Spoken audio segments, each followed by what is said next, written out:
Ngayon naman pag-usapan natin ang, Module 6 or Measures of Variability. So, paano kung, may dalawang classes 'no, yung, Section 1 tsaka Section, 2, 'yan. Yung Section 1 ang mean ng score nila ay 85.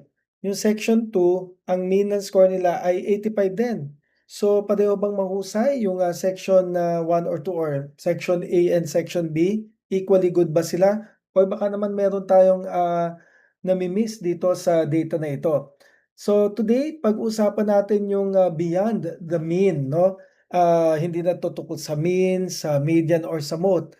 Kasi hindi naman tungkol lang sa measure of central tendency like mean, median, mode. Tungkol din 'to sa spread ng score. So, yun ang titignan natin sa ating measures of variability. Okay. So bakit ba nagma-matter ang, variability? Siyempre mean alone is not enough. So for instance, merong score 'no, ang score ng mga estudyante pagpalagay natin na merong, 5 estudyante. So merong student number 1, student 1 and 2, 3, 4, 5. So yung isa galing sa section A, yung isa naman galing sa section B. So pagpalagay natin 'no, consistent ba ang kanilang scores? Let's look at this one. So dito nakikita natin ang student 1 sa section A ay may score na 8, yung una. Yung isa naman ang score niya ay 8 din.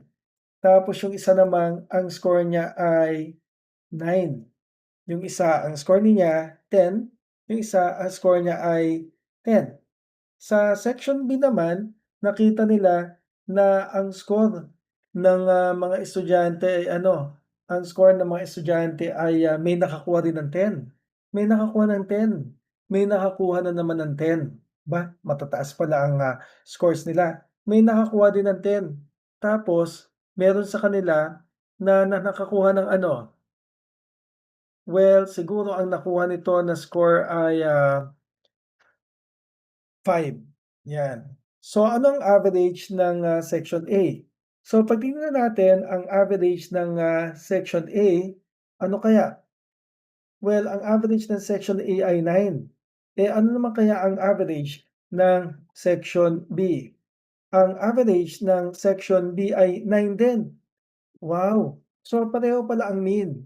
Pareho ang mean ng section A tsaka section B. Bakit? Pareho silang nakakuha ng 9. Pero ang tanong natin ay, tingin niyo, pareho ba talaga sila? Mukhang hindi. Bakit? Kasi yung mga section A, ang mga score nila ay ayun, matataas talaga. Sa section B, naku, parang merong isang naliligaw, 'no? Diyan natin mine-measure ang variability, gaya ng ano, ng range. Ang range ay highest minus lowest, H minus L. So, ano ba ang highest dito sa section A? 10. Ano bang lowest niya? 8. So ano ang range? Eh di 2. Sa section B, ano ba ang highest nila? Ang highest sa section B ay 10. Anong lowest ng section B? 5. So ano ang range ng section D? Naku, 5. So ibig sabihin, alin dito sa section na 'to ang mas nakakalat, mas iba-iba ang score nila. Mas iba-iba ang score ng section B. Pero ang section A, ba, talagang magkakalapit ang score nila. So remember, variability matters. Mean alone is not enough. Kasi nakita nyo naman ang mean kanina, parehong 9. Pero nung pinakita na natin ang spread ng scores, mukhang mas magaling yata yung section A kaysa sa section B. Dahil kumbaga, lahat sila ay halos dikit-dikit at mataas ang scores. So may consistency, may dispersion. So pag sinabing variability, ito yung pagkaiba-iba ng spread ng, the degree of spread in a dataset 'no, yung kung paano iba-iba, kung gaano kalayo yung mga score mula dun sa mean, okey? Gaano kalayo ang score mula sa mean. So tignan natin ulit, gaano kalayo ang 8 sa mean na 9? 'Di ba isa lang? Gaano kalayo ang 5 sa mean na 9? Eh, 'di ba 4? So ibig sabihin talagang, mas mataas ang variability ng section B kumbaga compared sa section A. So remember what is variability? Gaano kalayo sa center? Gaano kalayo sa mid? Gaano kalayo ang 8 sa 9? Gaano kalayo ang 5 sa 9? Ito ang ibig sabihin ng variability. So, ang una nating tinignan yung range, highest minus lowest. This is the simplest measure of spread and very sensitive to sa extreme values. Kung naalala nyo pa, ano nga yung extreme values na nagsisimula sa letter O? Outlier. So kapag may outlier ka, naku, apektado na kaagad ang range. 'Pag may outlier ka, puwedeng, hahatakin niya paakyat or puwedeng hahatakin niya pababa. So pagpalagay natin 'no, kung ang, highest mo na score ay, 10 tapos ang, lowest mo na score ay 1, o edi ano ang range mo? Eh, 9. Eh, may nakakuha ng ano, ng, 20, o edi maapektuhan na naman 'yan. 20 minus 1, 'pag may extreme value halimbawa yung outlier 20 minus 1, ayun 'no, apektado na kaagad yung pinaka-score. So again, sensitive sa extreme values ang range. Now from the range, we go to the next one. Ang next natin ay, well, before we go to that, heto ang example, 10, 12, 15, 18. Ang highest dito ay 18, ang lowest ay 10, so ang range nito ay 18 minus 10, eh 8. Now, limitations of range. 'Pag range nga lang, dalawang values lang ang tinitignan natin. So, highest and lowest.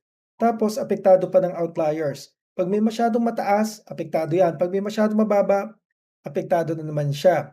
So, ang problema dito, ang range mo, ini-ignore niya lahat ng nandun sa gitna. Ang pinaka-concern lang niya yung pinakamataas tsaka pinakamababa, 'no? So, range is useful, of course, but it is not complete. Which brings us now to variance. Ano ang variance? Measures average squared deviation. Paano ba 'to? So this is more, powerful. Ang, ginagawa nito sa variance ay ano, ang ginagawa nito is, it measures the average squared deviation from the mean. So kung gaano ka kalayo, ini-square yon, mino-multiply by itself. So hindi lang nito tinitingnan yung highest tsaka lowest, ang tinitingnan nito lahat ng scores. So, it measures how far each one is from the center pa rin, 'no, yung bawat isa. Pero this time, ang ginagawa, ina-average yung square deviation. Mabuti pa para ma-appreciate natin kung gusto niyong malaman yung, detalye, nasa manual 'yan. Pero kung gusto lang natin ng, mabilis, well, titignan na natin dito yung variance. So, what is, the variance? So, ang variance natin kukuhanin natin dito and nalaman natin na ang variance ay 0.8, 'no, sa section A. Kung 0.8 ang variance sa section, A, ano naman ang variance sa section B? Ang variance sa section B ay napakadami. Napakadami ng mga numero nito. Okey, naku, dumami pa ng, dumami, pakontiin natin 'yan, zero na 'yan. Okey, so ito ay 4.82. So remember, ang variance is the average squared deviation. Ang detalye na ay nasa manual. Basta mahalaga alam natin 'pag deviation, 'pag variance, ito ay layo 'no, mula dun sa gitna. So ang tawag natin dito ay S squared. Okay, S squared. Next one, tingnan naman natin yung iba pang, dahilan at dito pa lang kitang-kita na natin 'no, anong naobserbahan natin dito na dito kung 0.8 napakababa, ang ibig sabihin niyan mababa ang variance, mababa yung, kumbaga mas magkakalapit yung mga scores, 'yan. Kumbaga walang masyadong variation, kaya nga variance, eh, walang masyadong variety, walang masyadong variance kasi mababa. Pero yung 4.82 tignan niyo ang taas ng, variance dito. Ibig sabihin malaki ang pagkakaiba-iba ng mga scores or meron talagang tumiwalag, ayun 'no. So may variety ba? Yes. Sabihin man natin na isa lang yung, lumayo pero naapektuhan niya yung variance, tingnan niyo ang epekto niyan. So again, that is the result or that is the interpretation for that. Next one, tignan naman natin from the range, ano bang ginagawa sa variance? Sa variance, kino-compute muna yung, mean, ano? At dito nung kinompyut natin ang mean, ano bang nakita natin? Ang mean ng section A ay 9, ang mean ng section B ay 5.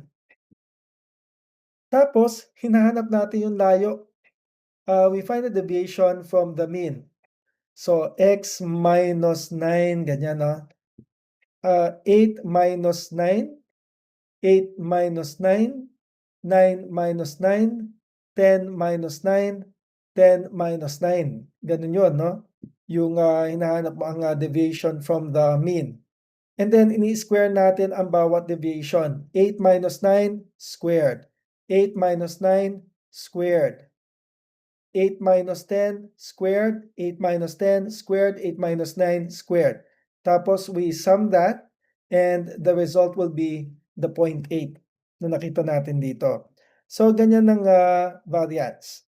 Now, sa step 3, we divide the n minus 1 sample. So ang resulta na niyan ay variance 'no. Ito ay kung sample and I think ang ginamit ko dito ay, population. Pero subukan nga natin kapag ang variance nito ay, 'pag sample kung, nagbabago ba. Okay, so nagbago 'no, naging 1. Tingnan nga muna natin dito kapag ang ginamit natin ay yung, sample, ito kaya ay magbabago 'pag ginawa nating, S 'yan? Oh, naging 5.62. So, depende 'no, kung gagamit tayo ng, sample or population. Ginamit ko dito kanina yung population variance, pero ang malinaw dito is talagang, malaki ang variation doon sa section B compared sa section A. So, that is how we compute for the variance. Now let's go to the next one, to explain bakit ba kailangang i-square pa yung layo nung, score dun sa mean, para ma-avoid ang negative cancellation. Kasi isipin mo 'no, kung ang gagawin natin is, 8 minus 9 minus 1, magbabago-bago ito. Anyway, you will see that in the manual. Ang important dito is alam natin na yung concept. So, let's, move on, to the next one. We are now going to look into the standard deviation. Ito, square root of the variance. Ang symbol nito ay S, expressed in original units. So, ibig sabihin, i-square root mo lang. What is the square root of 1? Yan. What is the square root of 5.62? So again, is standard deviation is the square root of the variance. It is the square root of the variance, so may formula tayo.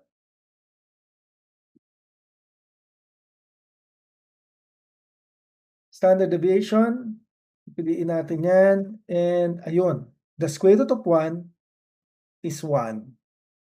Again, we look for the standard deviation, and piliin natin yan, and the standard deviation of section B is 2.24.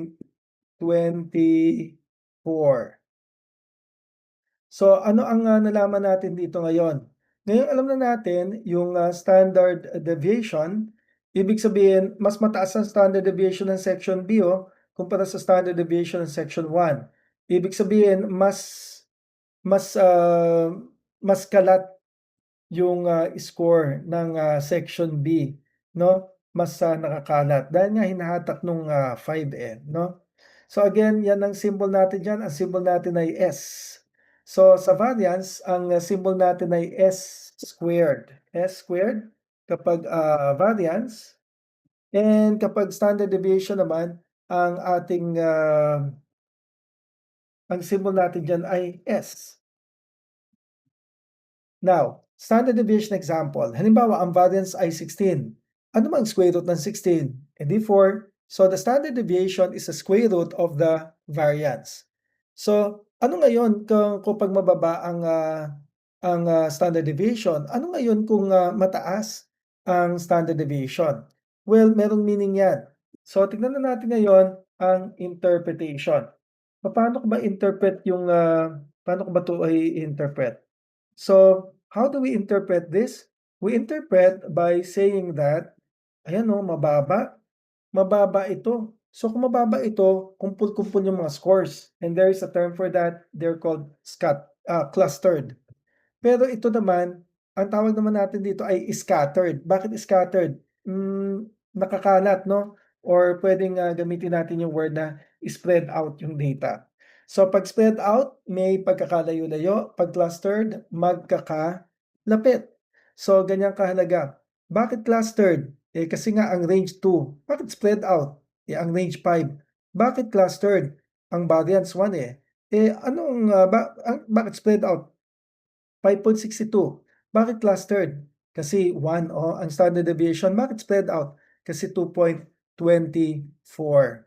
So again, that is standard deviation. And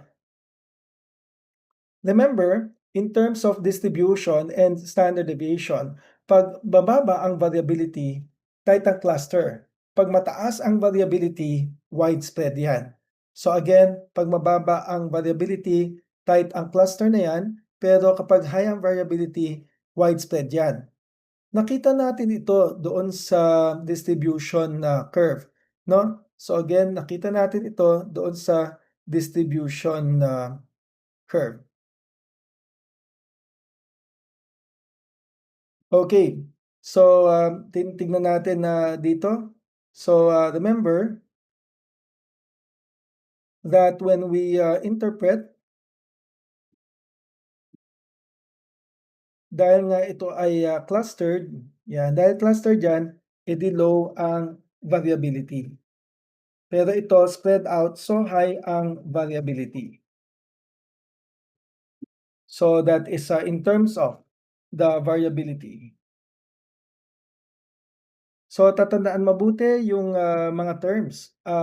And so now, tignan natin, i-compare natin yung dalawang classes, 'no? So ngayon kino-compare natin ang dalawang classes, isang class A, isang class B. Look at this, pareho ang mean, 80, 80. So pwede mong sabihin na, ay pareho 'tong grupo na 'to, pero hindi gano'n 'yon. We have to go beyond the mean. And in order to go beyond the mean, we look at the variability. Nakita natin na ito ay SD2, yung isa naman ay SD10. So ang tanong natin ngayon ay sino ang, sino ang mas clustered, sino yung mas kumpol-kumpol? Yung standard deviation na 2 or standard deviation na 10? Sino yung naka-spread out, yung standard deviation na 2 or standard deviation na 10? So remember, ito ang clustered kasi magkakalapit. Ito ang spread out relative doon sa, estado nung, class A. So again, napakaganda na ito ay matandaan dahil that is how we analyze figures, groups, data. Gusto nating malaman hindi lang yung measures of central tendency. Inaalam natin kung yun bang mga numbers ay pare-pareho or magkakaiba. So in terms of, variability, once more, may ginagamit pa tayo na term. Kapag magkakalapit yung, scores, medyo yan ang homogeneous. Uy, alam mo pare-pareho sila ng score. Anong term ang gagamitin mo? Eh, homogeneous pala sila. Alam mo magkakaiba ang score nila, eh, heterogeneous. Ngayon, hindi ko sinasabi na automatic na heterogeneous ito. Ginamit ko lang muna itong, word na 'to. Pero ang totoong heterogeneous, yun talagang magkakaiba talaga ang score, 'yan. So, usually minsan sinasabi heterogeneous, bakit? Eh, may pagkakalayo-layo, eh. Homogeneous, eh, may pagkakalapit-lapit. Although it still depends on the data. Kaya titignan mo pa rin dito kasi 'pag sinabi mong heterogeneous ba 'to, eh, parang pare-pareho naman ng, scores. So, you still have to look at the data that are being presented. Anyway, that's one way of, describing your, your data set. Bakit mahalaga ito? Yan, ito ang tanong natin. Mahalaga ito sa research. Bakit? Ito ang nagde-determine ng reliability. Ano ba yung concept ng reliability? We're going to look into that later on because reliability is consistency. Ito din ang foundation of inferential test. Naku, ano kaya itong inferential test? Makikita natin ito. At isang mahalaga, nagkakaroon muna ng idea at ginagamit ito sa z-score and hypothesis testing as well. Kung paano yan ginagamit, that's something that we are going to learn about. So, i-connect natin ito sa reliability, statistical power, significance testing, and kapag wala kasing variability, ang inferential statistics mo ay magko-collapse. So, very important 'tong area na ito. So, let's look at the numbers right now. 579, paki-compute niyo nga ang range. 5, 4, 3, 2, 1. Ayan. So 9 minus 5 equals, alam niyo na ang sagot, no? 4. Compute for the range. Next one. Range mo ay 4. So ang range natin dito ay 4. 9 minus 5 equals 4. So ang spread nito ay isipin niyo na lang kung paano ang spread. And right now, try to answer the following questions. Range is calculated by what? 5, 4, 3, 2, 1. Tama ang sagot mo kung boy ang sinabi mo, highest minus lowest. And variance measures what? 5, 4, 3, 2. Tama ang sagot mo kung sinabi mo spread of scores. And standard deviation is what? 5, 4, 3, 2, 1. That is the square root of the variance. And so, heto na ang interpretation challenge. Ang Class A ay may standard deviation of 3. Ang Class B may standard deviation of 15. Alin dito ang mas may variability, ang mas magkakaiba, ang mas spread out ang mga scores? Tama ka kung ang sinagot mo ay Class B. Very good. So now, the final takeaways. Range shows basic spread, highest minus lowest. Variance uses square deviations. Nagsasabi pa rin siya kung ano ang mas malaki ang variability. Pero ang pinaka na-interpret natin yung standard deviation. So remember, meron kang mean, meron kang central tendency, sinabi mo sa isang tao, heto ang mean ng kanilang class. Sasabihin mo, wow, ang taas naman ng mean. Pero kailangan tignan mo ang standard deviation para malaman mo gaano ba kalayo or gaano kalapit, gaano ka-clustered or gaano ka-spread out ang scores ng mga estudyante doon sa dataset. So again, this is very important.